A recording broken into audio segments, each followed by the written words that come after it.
Greetings, mathematicians. Unit 5, Lesson 6-1, Decimal Dividends and Whole Number Divisors. That title is a mouthful. Once again, when we're talking about dividends, we're talking about the number inside the box. We're talking about divisors, we're talking about the number outside the box. So let's take a peek at this objective. Read it with me. I will divide decimal dividends by whole number divisors.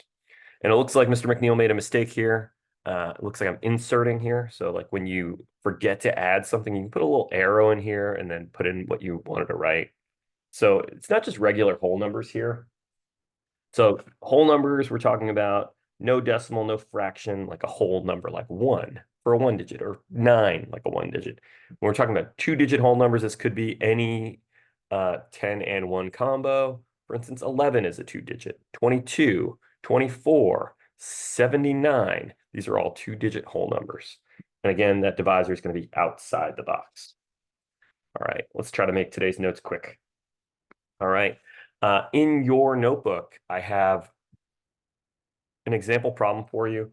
Essentially, what I did was I found the space between the page and I just did a quick straight line. Use a ruler if you need to.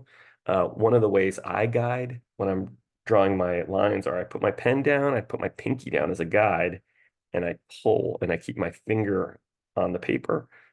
It's one way to do it.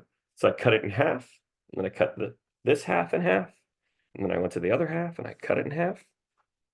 But today we're looking at 20.25 divided by 3. Now, as fifth graders, we should be reading this number not as 0.25. The number that's there is 25. The last digit is in the hundredth place, so we can read it as 20 and 25 hundredths. Try that with me. 20 and 25 hundredths. Excellent. All right. Let's go step by step through this problem. All right. So if I'm going step by step through this problem, I'm going to start left and go to the right. So let me zoom over here for a minute so we can focus on one of these problems. I'm going to go each step. So step 1, I'm going to figure out, can 3 go into 2? No, but it certainly can go into 20. If you have your math facts memorized, you're going to easily know that it is the number 6. 6 times 3, 18. If you need to refer to your multiplication chart, please do. We subtract. Now, nothing is really different here, is it? We get our 2 as our remainder, but now we have to figure out, do we bring the decimal down? Do we bring the number down? What the heck is going on?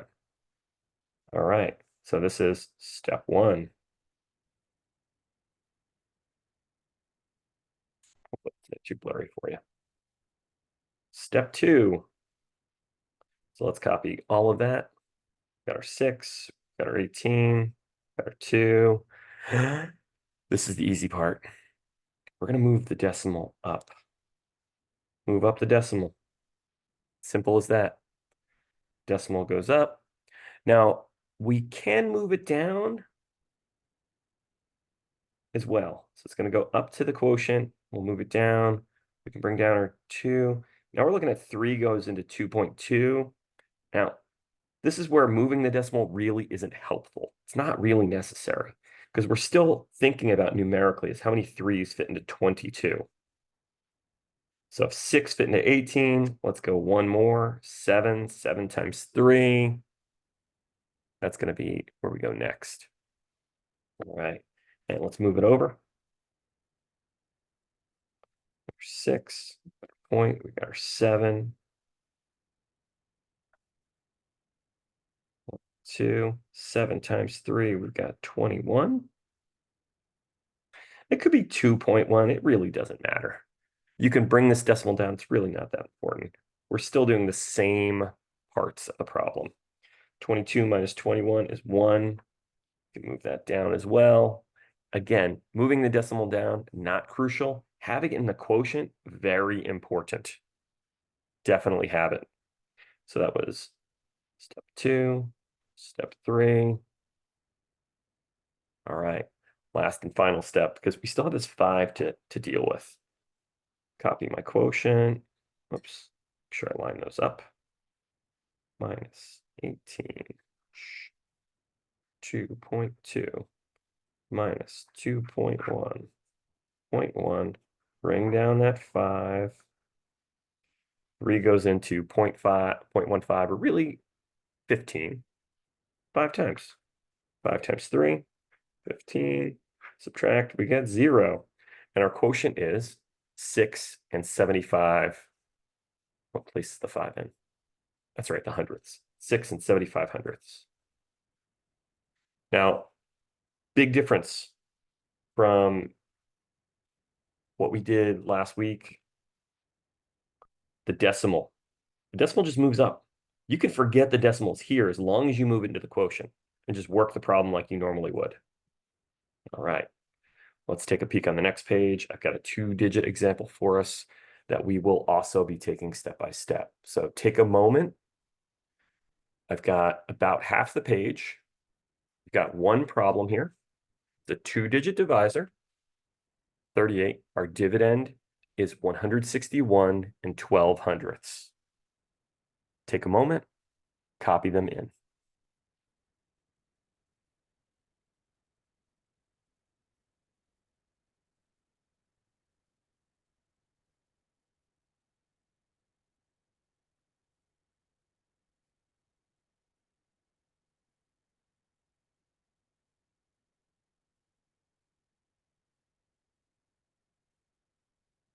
All right, welcome back, guys.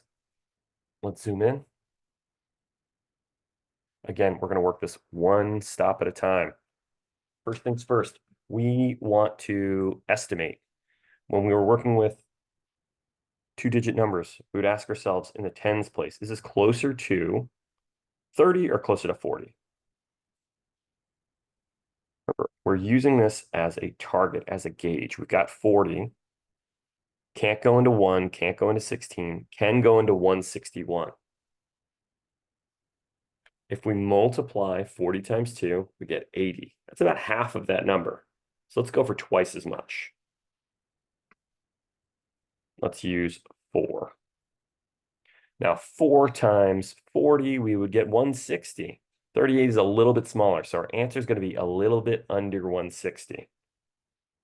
Now we can work this out mentally or off to the side. What is 4 times 30? So I'm going to work it down here. Let's do 4 times 30 and 4 times 8. 4 times 30, I get 240. 4 times 8, what do we get? 32, right? So we're going to end up with a total of 152. If the number you get here is bigger than the number you're subtracting, you did something wrong with your quotient. You chose a quotient that is too big. Right now, we're in the just right zone. Subtract out. You're going to end up with 9. Moving over, I'm going to move over to step 2.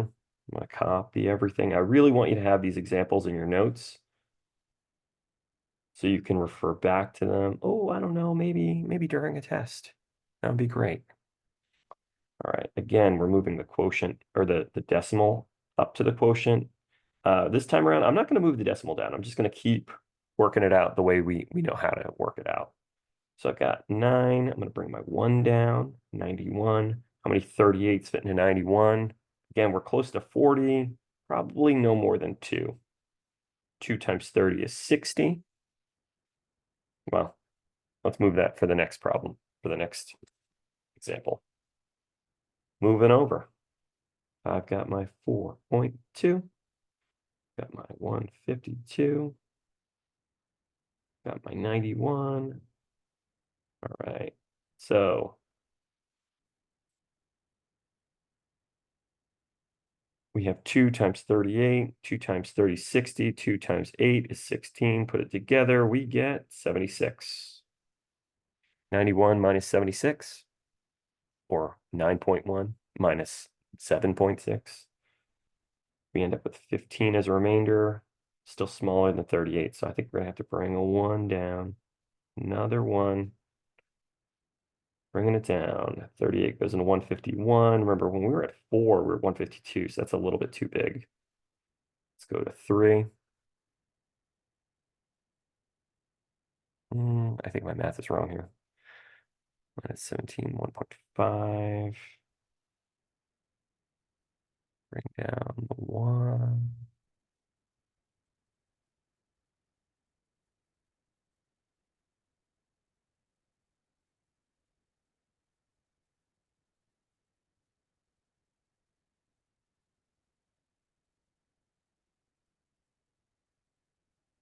Keep working this out.